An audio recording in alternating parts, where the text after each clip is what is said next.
আজকের কেকের ফটোটা দেখে আশা করি বুঝতে পারছো যে কেকটা বুক ডিজাইন হবে, ডিজাইনটা বুকের মতো হবে। তা আমি পুরোটা ভিডিও তোমাদের সাথে শেয়ার করব।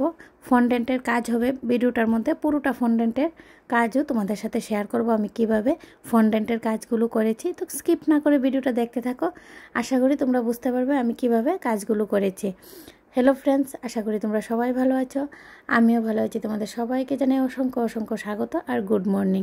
নতুন আরেকটা দিনে নতুন আরেকটা কেকের ডিজাইন নিয়ে চলে এলাম তোমাদের সাথে শেয়ার করার জন্য। এখন আমি পন্সের মধ্যে ক্রিমটাকে ভালো করে সেট করে নেব। যেহেতু বুক ডিজাইন হবে তো আমি স্কোয়ার শেপ কেক মোল্ডে বেক করেছি কেকটাকে। তো বেক করে আমি স্কোয়ার শেপ যেহেতু চারোদিকে সমান থাকে তো বুকের ডিজাইনটা তো আসবে না। তো আমি কি করেছি, একটু কাট করে নিয়েছি, এক সাইডে কাট করে একটু বুকের ডিজাইনটা দিয়ে দিয়েছি। আশা করি তোমরা বুঝতে পেরেছ। ভিডিওটাকে স্কিপ না করে দেখতে থাকো আমি কিভাবে বুকের ডিজাইনটা দিচ্ছি। তো এই কেকটা আমি বার্থডে ওকেশনের জন্য বানিয়েছি। অনেক দিন হয়ে গেছে আমার এই ভিডিওটা এডিটিংয়ের জন্য আমি তোমাদের সাথে শেয়ার করতে পারছি না। তো এখন আমি লেয়ার বাই লেয়ার ভালো করে ক্রিমটাকে সেট করে নেব। ক্রিমটাকে লাগিয়ে কিছুক্ষণের জন্য ফ্রিজের মধ্যে রেখে দেব ভালো করে সেট হয়ে যাওয়ার জন্য। কিছু কিছু ভিডিওতে তোমাদের সাথে বলেছি যে ফ্রিজে রাখাটা অনেকটা দরকার, কারণ কেকটা অনেক নরম থাকে। এখন আমি যখন ক্রিমটা সেট করব কেকটা অনেক নরম, তো ফ্রিজের মধ্যে যদি সেট করার জন্য না রাখা হয় তাহলে ফিনিশিংটা একদম ভালো আসবে না। তো আমি কিছুক্ষণের জন্য কেকের মধ্যে কেক ক্রিমটাকে সেট করে কিছুক্ষণের জন্য ফ্রিজে রেখে দেব। এই তো 2 ঘন্টার মতো রেখে দেব, তারপর ভালো করে সেট হয়ে যাবে। তারপর আমি ফিনিশিংটা দেব, তো প্রপার ফিনিশিংটা খুব সুন্দর আসবে। তাই ক্রাম কোটিংটা করব, করে আমি ফ্রিজে রেখে দেব। এখন আমি উপরের কেকের ইয়েটাও দিয়ে দিলাম, পন্সটাও দিয়ে দিলাম। এখন আমি ভালো করে ক্রিম দিয়ে ক্রাম কোটিংটা করে দেব। আমার কেকের ভিডিওগুলো দেখে যদি তোমরা একটু হলেও উপকৃত হও আর তোমার যদি মনে হয় যে নেক্সট টাইম আমার ভিডিওগুলো দেখতে চাও, তাহলে আমার চ্যানেলটাকে সাবস্ক্রাইব করে পাশে থাকা বেল আইকনে ক্লিক করে দেবে।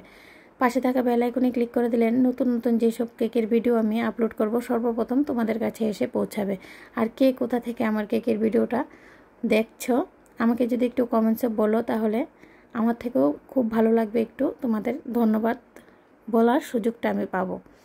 তো এখন আমার ক্রাম কোটিং হয়ে গেছে, ভালো করে ক্রাম কোটিং করে নিতে হবে। যে সাইডে মনে হচ্ছে যে একটু ক্রিমের দরকার সুন্দর করে লাগিয়ে ভালো করে ক্রাম কোটিং করে নিতে হবে, তা না হলে ফিনিশিংয়ের সময় কেকের গুঁড়াগুলো ক্রিমে আসবে আর দেখতে একদম বাজে লাগবে। এখন আমি একটু ক্রিম নিয়ে নিলাম, হালকা একটু পিঙ্ক কালার দিয়ে আমি পিঙ্ক করে নিলাম, একদম বেবি পিঙ্ক যাকে বলে।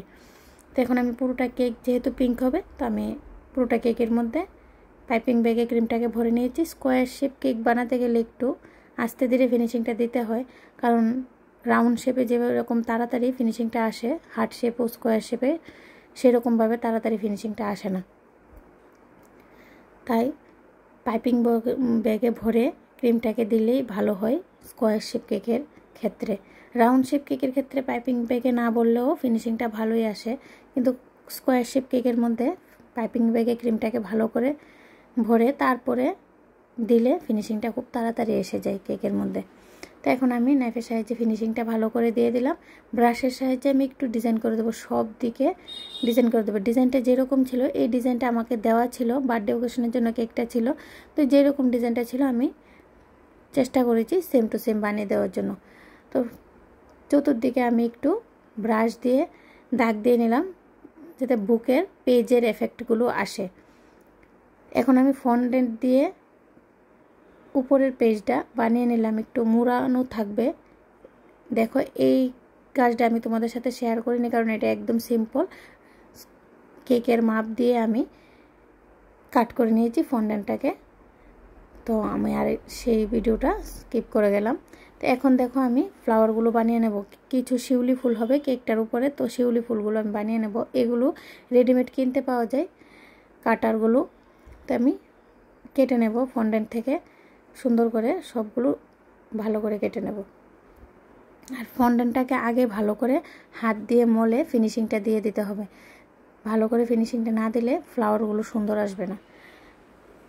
তো এখন দেখো আমার ফ্লাওয়ারগুলো কাটা কমপ্লিট হয়ে গেছে। এখন আমি যেহেতু বলেছি শিউলি ফুল দেব, তো আমি অরেঞ্জ কালারের একটা ফন্ডেন্ট নিয়ে নিলাম, এটাকে ছোটো ছোটো করে কেটে নেব।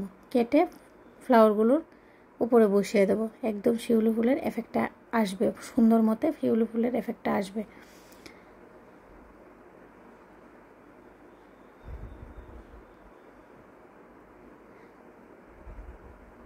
তো এখন তোমাদের সাথে বলছি যে আমার এই কেকটা বানানোর সময় আমি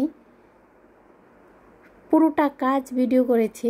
লাস্ট মোমেন্টে যেগুলো লিখবো আর ফ্লাওয়ারগুলো কীভাবে বানিয়েছি সেটাও আমি ভিডিও করেছি। এগুলোর পরে আমি ফ্লাওয়ারগুলো তোমাদের সাথে শেয়ার করব। পুরোটা কেক ভিডিও করেছি, বাট বসানোর সময় আমার কেকটা আর ভিডিও করা হয়নি। আমি তো ভাবছি যে আমি ভিডিওই করছি, বাট ভিডিওটা আর অন করা হয়নি, এমনিই চলে গেছে, তো ভিডিওটা আর হয়নি। আমি ভাবলাম যে পুরোটা কেকই যেহেতু আমি ভিডিও করেছি, জাস্ট একটু ভিডিও আমার করা হয়নি, তো কেননা তোমাদের সাথে শেয়ার করা যাক। তো আমি নিয়ে চলে এলাম ভিডিওটা তোমাদের সাথে শেয়ার করার জন্য। এখন আমার শিউলি ফুলগুলো রেডি। দেখবে কি সুন্দর শিউলি ফুল তৈরি হয়ে গেছে, দেখতে একদম রিয়েল লাগছে, তাই না? এখন আমি তোমাদের সাথে ফ্লাওয়ারগুলো বানানো দেখাবো। আমি কেকের মধ্যে পিঙ্ক কালারের ফ্লাওয়ার ইউজ করেছি। কেকের উপরে কোনো ফ্লাওয়ার হবে না, সাইডে একটু ফ্লাওয়ার হবে, সাইডে 4টার মতো ফ্লাওয়ার হবে। তো এখন চলো ফ্লাওয়ারগুলো কীভাবে বানিয়েছি দেখে নেওয়া যাক। আমার ভিডিওটা যদি স্কিপ না করে দেখতে থাকো তাহলে আশা করি বুঝতে পারবে আমি ফ্লাওয়ারগুলো কীভাবে বানিয়েছি। আর আমার যদি তোমাদের তারপরেও কোনো অসুবিধা থাকে তাহলে আমাকে কমেন্টসে জানাতে পারো, আমি তোমাদের সুবিধা মতো ভিডিও অবশ্যই নিয়ে আসবো। ফ্লাওয়ারের লাইভও করেছি আমি, রোজ দিয়ে আমি অনেকগুলো ফ্লাওয়ার বানিয়েছি, অনেক রকমের রোজ নোজাল দিয়ে ফ্লাওয়ার বানিয়েছিলাম। তো সেটাও গিয়ে দেখে আসতে পারো, বা অন্য আরও ভিডিওতেও আমার ফ্লাওয়ার বানানো আছে, চাইলে দেখে আসতে পারো। তো আমি ফ্লাওয়ারগুলো বানিয়ে নেব সুন্দর করে।